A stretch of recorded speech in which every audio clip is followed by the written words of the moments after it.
Party కూటమి ప్రభుత్వం ఏర్పడిన తర్వాత ఎన్టీఆర్ భరోసా పింఛన్లు 4,000 చేస్తూ ఆంధ్ర రాష్ట్రంలోని 63 లక్షల మందికి ఉదయం 6 గంటల నుంచే పింఛన్లు పంపిణీ కార్యక్రమం చంద్రబాబు నాయుడు గారు మొదలు పెట్టడం జరిగింది. దాంట్లో భాగంగానే ఈరోజు పొద్దుటూరు పట్టణంలో తెలుగుదేశం పార్టీ కార్యకర్తలు, తెలుగుదేశం పార్టీ నాయకులు, తెలుగుదేశం పార్టీ ఎమ్మెల్యేలు, ఎమ్మెల్సీలు, కార్పొరేషన్ చైర్మన్లు, ముఖ్యమంత్రులు, మంత్రులు అందరూ కూడా ప్రభుత్వ అధికారులను, సచివాలయ సిబ్బందిని తీసుకొని ఎన్టీఆర్ భరోసా పింఛన్లను వితంతువులు, వికలాంగులు, దివ్యాంగులు, వృద్ధులు, శాశ్వత మంచంలో ఉండేటోళ్ళు, డయాలసిస్ పేషెంట్లు అందరికీ పెంచిన పింఛన్లను అందజేసి వారి ఆరోగ్యాల గురించి తెలుసుకొని ప్రజలకు చేరువలో ఉండాలని సంకల్పము చంద్రబాబు నాయుడు గారు చేయడం జరుగుతూ ఉంది. దాంట్లో భాగంగానే ఈరోజు మేము పొద్దుటూరు 12వ వార్డులోని 360 మందికి పింఛన్ల పంపిణీ కార్యక్రమం చేయడం జరిగింది. పొద్దుటూరులో అన్ని వార్డులలో కూడా కడప జిల్లాలో అందరూ తెలుగుదేశం పార్టీ లీడర్లు, ప్రభుత్వ అధికారులు ఇండ్లకాడికి పోయి పింఛన్లు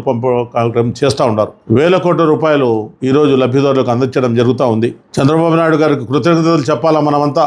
గత 5 సంవత్సరాలు పరిపాలన రాష్ట్రాన్ని దౌర్భాగ్య పరిస్థితుల్లో లో బడ్జెట్లో మనము కూటమి ప్రభుత్వం ఏర్పడిన తర్వాత రాజధాని అమరావతి అభివృద్ధి, పోలవరం ప్రాజెక్టు, నవ్యాంధ్రుల కళా సహకారం, ఇండస్ట్రీ డెవలప్మెంటు, విశాఖపట్నంలో ఉక్కు పరిశ్రమ, నష్టాలు ఉండే పరిశ్రమను లాభదాయకులకు తీసుకురావడము, కేంద్ర ప్రభుత్వాల సహాయం తీసుకోవడము, ఇటు పోలవరానికి అటు అమరావతికి నిధులు తీసుకొని వచ్చి అభివృద్ధి చేయడము, సూపర్ 6 సంక్షేమ పథకాలు అన్నీ మనము లో బడ్జెట్లో ఉండి జీతాలు ఇవ్వలేని పరిస్థితి జగన్మోహన్ రెడ్డి. అటువంటి పరిస్థితుల్లో ప్రజాప్రభుత్వం 164 సీట్లతో గెలిపించిన తర్వాత చంద్రబాబు నాయుడు గారు అన్ని సంక్షేమాలు ఎందుకు చెప్తున్నామంటే, ఇంటికి ఒక చదువుకునే పిల్లడికి తల్లి దీవెన ఇస్తా ఉన్నారు. అటువంటిది ఇప్పుడు ఎంతమంది పిల్లలు ఉంటే అంతమందికి తల్లి దీవెన ఇవ్వడం జరుగుతూ ఉంది. సంవత్సరానికి 3 గ్యాస్ సిలిండర్లు ఇవ్వడం జరుగుతూ ఉంది. ఉచిత బస్సు ప్రయాణం ప్రవేశపెట్టాం.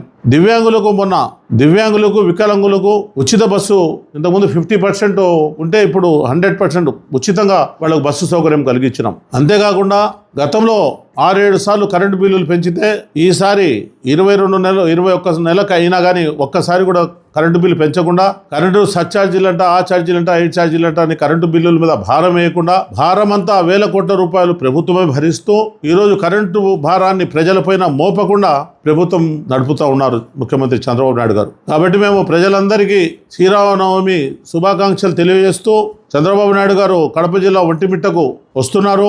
అందరూ కూడా చంద్రబాబు నాయుడు గారు ఆరోగ్యాలతో బాగుండాలని ఆ భగవంతుని ప్రార్థించాలని చెప్పి నేను మరీ తెలియజేస్తున్నాను. ఎందుకంటే ఒక దిశానిర్దేశం, ఒక భవిష్యత్తు భావితరాల కోసం పనిచేసే నాయకుడు చంద్రబాబు నాయుడు గారు. ఒక పక్క చూస్తే రాష్ట్రాన్ని అధోగతి పాలు చేసిన మాజీ ముఖ్యమంత్రి జగన్మోహన్ రెడ్డి.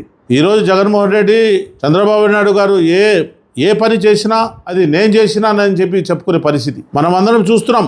గతంలో ఏం జరిగింది, ఇప్పుడు ఏం జరుగుతూ ఉంది, గతంలో పరిశ్రమల పరిస్థితి ఏంది, ఇప్పుడు పరిశ్రమల పరిస్థితి ఏందని మనం అందరం చూస్తూ ఉన్నాం. మనం ప్రజల్లో చైతన్యం రాకపోతే, ప్రజల్లో మార్పు రాకపోతే, ప్రజలు నిజాన్ని చెప్పకపోతే మళ్ళీ కూడా అవకాశవాదులు అబద్ధ మాటలు చెప్పి అధికారంలోకి వచ్చేదానికి కూడా ప్రయత్నం చేస్తూ ఉన్నారు. ప్రజలంతా అప్రమత్తం కావాలా, రాష్ట్ర అభివృద్ధి జరగాల, రాజధాని పూర్తి కావాలా, మనకు ఇండస్ట్రియల్ డెవలప్మెంట్ కావాలా. హైదరాబాదు తెలంగాణ కలిసి ఉన్నప్పుడు, ఉమ్మడి రాష్ట్రంలో ఉన్నప్పుడు ఏ విధంగా అయితే డెవలప్మెంట్ జరిగిందో అంతకంటే బాగా నవ్య ఆంధ్రప్రదేశ్ను అభివృద్ధి చేయాలా. ఇటువంటి అన్ని ఉన్నాయి కాబట్టి, ఇట్లాంటి సమస్యలన్నీ ఉన్నాయి కాబట్టి సమస్యలు తీర్చగలిగిన నాయకుడు, భవిష్యత్తు తరాల నాయకుడు లోకేష్ బాబు గారు, పవన్ కళ్యాణ్ గారు చంద్రబాబు నాయుడు గారితో కలుసుకొని పనిచేస్తున్నారు. 78 సంవత్సరాల వయసులో చంద్రబాబు నాయుడు గారు దేశ విదేశాలు తిరిగి మంత్రులను తీసుకొని మనకు లక్షల కోట్ల రూపాయలు ప్రాజెక్టులను ఆంధ్రప్రదేశ్కు తీసుకురావడం జరిగింది. మీ అందరికీ తెలుసు, అబద్ధం చెప్పంగా నిజమవుతుంది అనే పరిస్థితిలో అబద్ధాన్ని కూడా నిజం చేసే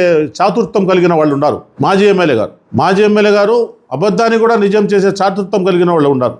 వరదరారెడ్డి గారు ఎమ్మెల్యే అయిన తర్వాత పొద్దుటూరు ఏ విధంగా పరిస్థితి అభివృద్ధి అవుతా ఉంది, ఏ రోడ్లు మనం డెవలప్ చేస్తున్నాము, 70 కోట్ల రూపాయలు మున్సిపాలిటీలో నిధులు ఉంటే ఆ మున్సిపాలిటీ నిధులని దుర్వినియోగం చేసినారు. రోడ్ల మీద రోడ్లు వేసినారు, డివైడర్లు ఉండేసాట పగలగొట్టి డివైడర్లు వేసినారు, ఫుట్ పాత్స్ ఒకసారి కాకుండా 2 సార్లు వేసినారు. ఒక్క రోడ్డు కూడా వైడనింగ్ చేయడం కానీ, ఒక్క రోడ్డైనా కొత్త రోడ్డు నిర్మాణం చేయడం కానీ ఏది కూడా చేయలేదు. 5 సంవత్సరాల పూర్తి కాలం నిరుపయోగంగా డబ్బు దాచుకోవడం తప్ప ఏ పని కూడా చేయలేదు. ఈరోజు వరదారెడ్డి గారు కోర్టు భవనాలు బాగలేకపోతే, కోర్టు భవనాలు అసంతృప్తిగా ఉంటే, పనులన్నీ జరగకపోతే 5 కోట్లు నిధులు తేవడం జరిగింది. కూరగాయల మార్కెట్ పడగొట్టేసి మధ్యలోనే నిలబెట్టేస్తే దానికి 15 కోట్ల రూపాయలు, అంతకుముందు ఒక 8 కోట్లు 23 కోట్ల రూపాయలు నిధులు విడుదల చేయడం జరిగింది. కోర్పారు రోడ్డును 100 అడుగుల రోడ్డు కింద మార్చి అభివృద్ధి చేస్తున్నాము. మైదుకు రోడ్డును 100 అడుగుల రోడ్డు కిందకు మార్చి అభివృద్ధి చేస్తున్నాము. రిలయన్స్ పెట్రోల్ బంక్ కాడ నుంచి వాసవి సర్కిల్ వరకు అభివృద్ధి పనులు మొదలు పెట్టాము. అదే కాకుండా ట్రాఫిక్ సమస్యలు అయితేనేమి, పొద్దుటూరులో డ్రైనేజీ సమస్యలు అయితేనేమి, ఇవన్నీ కూడా ఒక్కొక్కటిగా పూర్తి చేసుకుని రాష్ట్రాన్ని ఇటు కడప జిల్లాను ఇండస్ట్రియల్ గా కానీ అభివృద్ధి బాటలు కానీ నడిపేదానికి ప్రభుత్వం సహకారంతో ఎమ్మెల్యేలు పనిచేయడం జరుగుతూ ఉంది. కాబట్టి ప్రజలారా మీరు అందరూ కూడా గమనించాలా. ఈరోజు శాశ్వతంగా మంచంలో ఉండేటోళ్లకు 15,000 రూపాయలు పింఛను, 5,000 6,000 కాదు 15,000. అదే కాకుండా 3,000 రూపాయలు ఉండే పింఛను వృద్ధులకు 4,000 చేయడం జరిగింది. 3,000 రూపాయలు ఉన్న వికలాంగులు దివ్యాంగులకు 6,000 రూపాయలు చేయడం జరిగింది. ఈ పింఛన్లని 1,000 కోట్ల రూపాయలు లో బడ్జెట్ ఉన్న ప్రభుత్వంలో చంద్రబాబు నాయుడు గారు ఇస్తున్నారు. ఎన్నో సంక్షేమాలు చెప్పినట్టు కాకుండా సూపర్ 6 కాకుండా ఎన్నో సంక్షేమాలు కూడా అమలు చేయడం జరుగుతుంది. చెప్పుకుంటూ పోతే చాలా ఉన్నాయి. మీరందరూ విఘ్నులు గమనించాలి. ఇటు సామాజిక సమస్యలు అయితేనేమి, మండల ఎలక్షన్లో అయితేనేమి, చంద్రబాబు నాయుడు వైపు ప్రభుత్వం వైపు ఉండి మనం అందరం కూడా స్థానిక సంస్థల్లో మనం గెలుచుకొని మన పట్టణాన్ని మనం అభివృద్ధి చేసుకునే పరిస్థితిలో మనం ఉండాలని చెప్పి మీ అందరికీ తెలియజేసుకుంటూ సెలవు తీసుకుంటాం.